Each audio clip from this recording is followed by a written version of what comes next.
12-step meetings do not work for all men. Now, I do not want to offend anyone. There are some of you who love 12-step. You love SA and you love SAA, and that's great. And if it's working for you, keep going.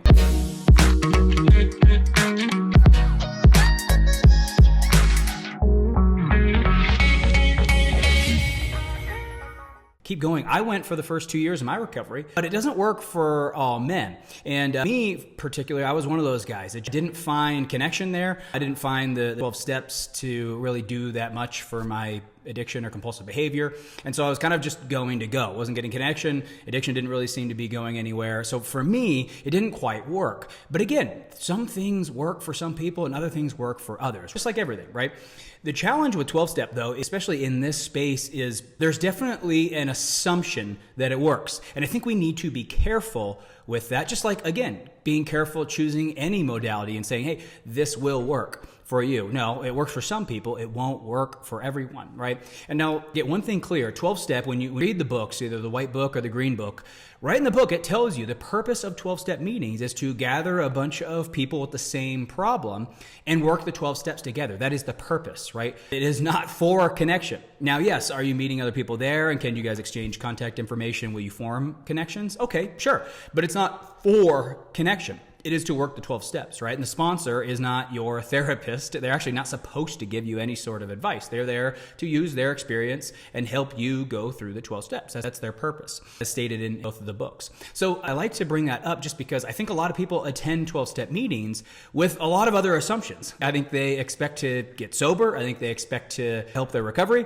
I think they expect to get connection. Again, there's no crosstalk allowed in the room for a reason, right? Because they don't want anybody to give advice or therapeutic advice when they're not therapists, right? Or if they are therapists, you're not their patient, right? So they're trying to protect people. My point of all of this is the goal of the programs is to go through the 12 steps. The 12 steps have not been proven to actually be effective when it comes to process addictions, right? Now, I'm not saying that going through amends and taking all these moral inventories, these are great exercises and they're not going to harm you, right? So that was the reason I went to 12-step for those first couple of years of my recovery was, I didn't see it was going to do any harm. If anything, it was going to be beneficial, right? There's some things, maybe become enlightened around a certain area, something that I can't see that somebody else could show me. So it's not going to harm you. But the point is, if you're trying to prioritize where to put your recovery, because that was my case. I'm an efficiency guy. Like, I can't relapse. I can't slip. My wife's not going to tolerate that, right? She's going to leave me. So I needed an efficient plan that was going to help me recover as fast as humanly possible. Now, we know with this addiction, there's nothing fast about it. It's a slog, right? It's a series of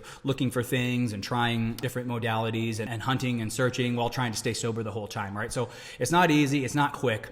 But it doesn't mean that it can't be accelerated. And it also doesn't mean that it can't be slowed down. Judging by the relapse rate, it doesn't look to me like a lot of guys are in great recovery and they don't have a really sustainable plan, considering most of them, almost 70%, are relapsing inside of 5 years, right? So again, when we're looking at this, what I'm saying is if you're going to these meetings and you're expecting them to provide you with connection, deep friendships and accountability partners, that's not going to happen necessarily, right? Unless you initiate it or someone at the room initiates it, but it's not built into the program, right? So again, this is not an anti-12-step podcast. That's not what I'm saying. What I'm saying is if you're going there and you're not finding it very productive, you're not finding it very connecting, you're not crazy. It's because it's really not particularly designed to help you recover. It's not a one-stop shop for recovery, and it never was advertised that way, right? And it's also not a place for connection. It never says that in the book. But it is a great place to potentially meet people. Now, for my target audience, high achievers and entrepreneurs, I think it's particularly difficult for us to attend 12 Steps meetings. And there's a variety of reasons. One is people connect most with people who they have similar interests. Stanford did a study that showed people connect most when they have similar goals and aspirations for their life. You'll see this, right? When you go to a networking event, you'll find all the people who career and work is not really that important to them, right? It's more of a family in their community, right? So those people all hang out together. And then there's the people who a career is extremely important to them. And success and building financial security and building wealth is very important to them. So all those people kind of cluster together. You see this everywhere, right? And so it's the same with connection as a sex addict, right? You're going to connect best with people who you can have intellectual conversations with, stimulating conversations with, right? You need to look forward to hanging around this person. You need to feel seen, understood with them, right? There needs to be an exchange, right? And sex addiction is no different than connecting with anyone else in the real world, right? So the point of this is, when you're going to 12-step meetings, let's say there's 8 guys there, 12 guys there. Statistically speaking, only 2% of the population or less are high achievers. Right? So the likelihood of a high achiever being in a room of 8 to 12 people is low, right? So you might not find somebody that you really click with, right? And again, it's not to say that you can't form connections with somebody who's different from you. You can, but I would definitely say it's a lot easier when you have somebody that's more similar to you. The other thing is there's a big difference in acting out behaviors. I find that high achieving men, they typically act out a little bit different than the general population. The general population, there's a lot of pornography use. There's a lot of coping, escaping their job that they don't like. They're under a lot of stress, maybe financial pressures. They don't like how they look. They don't like the trajectory of their life. Maybe they're not super satisfied in their marriage, right? There's a lot of escapism, right? So there's a lot of pornography used to escape their life. Well, high achieving men, they don't really want to escape their life. In fact, they love their life typically. They love their career. They love their wife. They love amazing vacations and hobbies. And they're more on the quest to enhance their life. So typically their acting out behaviors are add-ons, right? They're trying to find ways to have more experiences, more validation, more admiration, more lust. It's all about more for high achieving men.